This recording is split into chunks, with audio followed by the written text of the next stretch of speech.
L S coaching classes 2.0। आज हम आपको क्लास 10th साइंस में जो केमिकल रिएक्शन आती है किस टाइप से आते हैं उसको बताते हैं। ठीक है, जैसे तो ये कुछ मोस्ट इंपोर्टेंट फॉर्मूले लिखे हैं जिससे रिएक्शन बनती है। जैसे सिल्वर नाइट्रेट फॉर्मूला AgNO3। ठीक, calcium hydroxide, zinc carbonate, zinc sulphate, sodium sulphate, copper chloride, zinc nitrate, barium sulphate, magnesium chloride, calcium oxide और सोडियम नाइट्रेट। इस टाइप से ये फॉर्मूले कुछ इंपोर्टेंट। ठीक है, देखो रिएक्शन किस टाइप से आती है, पांच देखो होते थे हम।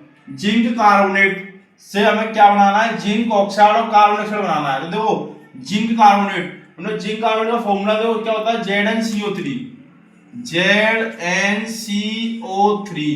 ये होगा जिंक कार्बोनेट। ठीक है, इससे बनाना क्या हमें, देखो जिंक ऑक्साइड।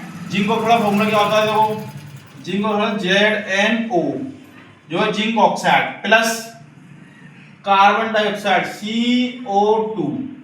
ठीक है, जिंक कार्बोनेट का फॉर्मूला है ZnCO3, जिंक ऑक्साइड हो गया हमारा ZnO plus carbon dioxide carbon CO2।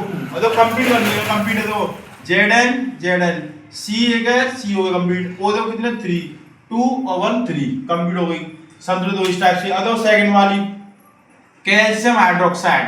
Calcium hydroxide होता है हमारा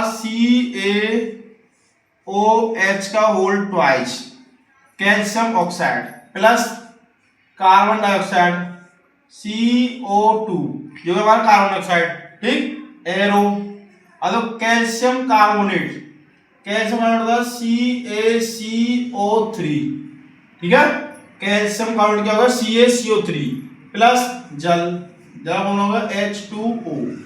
अदो ये कंप्लीट हो गई, Ca हो गई, C एक है, C हो गई कंप्लीट। अब H देखो 2 तो ये है और 2 ये रही, 4 हो गए, तो 3 और 4 H कितने 2 तो H2 हो गई। इस टाइप से मतलब ये कुछ इंपोर्टेंट फॉर्मूले हैं, इनसे रिएक्शन बनेगी, ध्यान रखना। देखो ऐसे नीचे देखो जिंक का फॉर्मूला हमारा Zn। ठीक, प्लस सिल्वर नाइट्रेट फॉर्मूला देखो AgNO3 एरो। ठीक, जिंक नाइट्रेट का फॉर्मूला देखो, जिंक नाइट्रेट का फॉर्मूला होता है हमारा ZnNO3 का उल्टा है। देखो जिंक नाइट्रेट ZnNO3 का उल्टा है, ZnNO3 का होल ट्वाइस प्लस सिल्वर कितनी है, देखो सिल्वर Ag हो गई। अब देखो इधर इधर देख रहे हैं यहाँ पर NO3 कितने हैं, NO3 होल ट्वाइस है, या NO3 2 है बनी ओनली, तो यहाँ पे हमने लगा दिया 2, क्या लगा दिया 2, जिससे NO3 कंप्लीट हो सके। यहाँ पर ध्यान रखना जो आगे वाले लगे होते हैं वो सभी के लिए होते हैं, Ag भी 2 है NO3 भी 2 है, तो यहाँ पे Ag कितने हो गए 1 है, तो यहाँ पे 2 लगा दिया। ठीक, अब तो कंप्लीट हो गए Zn NO3 दो बार हो गए तो NO3 भी 2 लगा दिया हमने। यहाँ पर सिल्वर के 2 थे, सिल्वर के लगा दिए। इसी टाइप से पांच रिएक्शन आती है, तो हाई स्कूल बोर्ड में ध्यान रखना। तो ये कुछ मोस्ट इंपोर्टेंट फॉर्मूले इससे इस टाइप से बनाने हैं तुम्हें। ठीक, तो इसीलिए हम कहते हैं LS कोचिंग क्लास 2.0 चैनल को सब्सक्राइब करें और छोटी छोटी मतलब मोस्ट इंपोर्टेंट वीडियो देखते रहे। ठीक।